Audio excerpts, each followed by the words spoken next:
एउटै जस्तो देखिने समस्याहरूमा डक्टरहरूले कहिलेकाहीँ कसैलाई सिटी गर भन्नुहुन्छ त कसैलाई एमआरआई र कसैलाई एक्सरे मात्र गर भन्नुहुन्छ।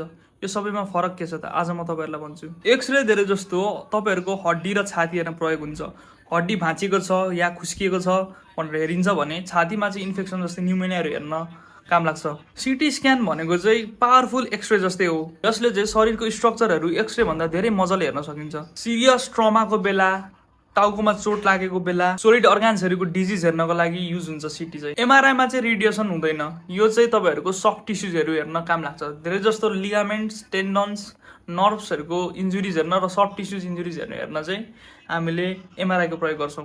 अल्ट्रासाउन्ड जसलाई चाहिँ नेपालमा भिडियो एक्सरे पनि भन्ने गरिन्छ, यो चाहिँ हामी धेरै जस्तो प्रेग्नेन्सीको बेला प्रयोग गर्छौँ र हामीले पित्त थैलीको ढुङ्गाहरू हेर्न पनि प्रयोग गर्छौँ र तपाईँको शरीरमा कुनै एब्सेसहरू छ भने पनि हामीले हेर्ने चलाउने भनेको युएसजी नै हो।